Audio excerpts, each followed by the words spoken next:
Subscribe to our YouTube channel and press the bell icon to get the latest updates. नमस्कार, मैं पिंटू सिंह यादव आप सभी का स्वागत करते हैं न्यूज़ लाइव में। दोस्तों, उत्तर प्रदेश के कुख्यात गैंगस्टर अतीक अहमद की 15 अप्रैल की रात को हत्या कर दी गई थी। अतीक और उसके भाई अशरफ पुलिस कस्टडी में गोली मारकर मौत के घाट उतार दिया गया था। ऐसे ही यूपी का एक और कुख्यात गैंगस्टर बदन सिंह है। बदन सिंह बद्दो पर करीब 40 से ज़्यादा आपराधिक मामले दर्ज हैं। बदन सिंह पर बात करें तो हत्या के प्रयास, जबरन वसूली से लेकर अवैध हथियार रखने तक और उनकी आपूर्ति करने, बैंक डकैती के लिए मामले दर्ज हैं। हालांकि यूपी के मास्टरमाइंड बदन सिंह की लाइफस्टाइल किसी एक्टर से कम नहीं है। बुलेट प्रूफ BMW, सीसीटीवी कैमरे के साथ एयर कंडीशनर घर, लुई विटन के जूते और इंपोर्टेड पिस्तौल बदन सिंह बद्दों को जीवन और अपराध बॉलीवुड फिल्मों में दिखाई जाने वाली गैंगवार और किडनैपिंग की दुनिया में से कम नहीं है। बदन सिंह पिछले महीने जेल से कोर्ट ले जाते समय 6 पुलिसकर्मियों को शराब के नशे में धुत कर फरार हो गया था। जानकारी के मुताबिक 51 वर्षीय बद्दो को कोर्ट ले जाते काफिला जब मेरठ के मुकुट महल होटल में खाने के लिए रुका तो बद्दो ने सभी पुलिस अधिकारियों को शराब पिला दी।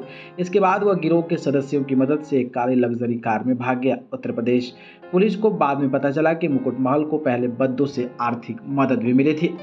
कैसे हुई बदन सिंह की अपराध की शुरुआत? बद्दो के पिता चरण सिंह जालंधर साल 1970 में पंजाब से बेरीपुर मेरठ में रहने चले गए। चरण सिंह ने परिवार का गुजारा करने के लिए 2 ट्रकों का ड्राइवर का काम शुरू किया और बाद में खुद का अपना ही ट्रांसपोर्ट का बिजनेस शुरू कर दिया।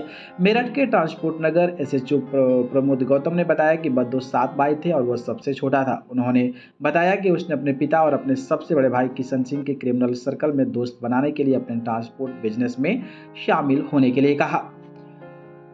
गौतम ने बताया कि वह बुरी संगति के लोगों के साथ उठने बैठने लगा। बद्दो जब 40 साल का हुआ तब तक वह अपने सभी 6 भाइयों को खो चुका था।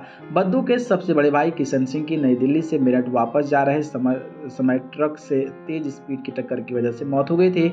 इसके अलावा बद्दे के 3 भाइयों की कम उम्र में मृत्यु हो गई थी। तीनों भाइयों में एक की बीमारी से और 2 दुर्घटनाओं में मौत हो गई।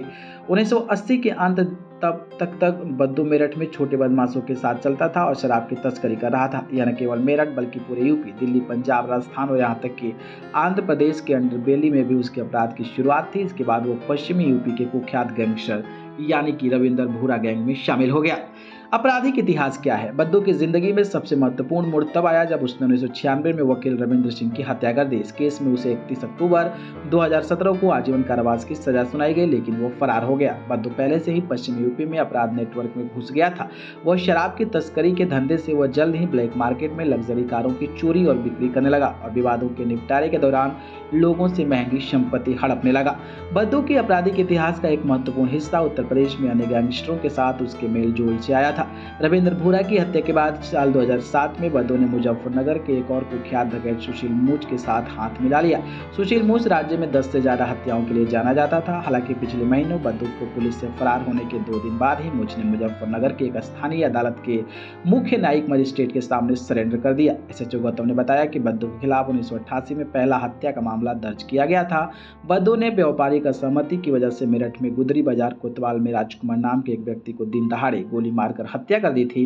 हालांकि अभी मेरठ पुलिस उसे ट्रैक करने की कोशिश भी कर रही है। बाकी अगला जो है कहा जा रहा है कि बद्दो का नंबर आने वाला है। खैर, इस पर आपकी क्या राय है बताइए कमेंट बॉक्स में।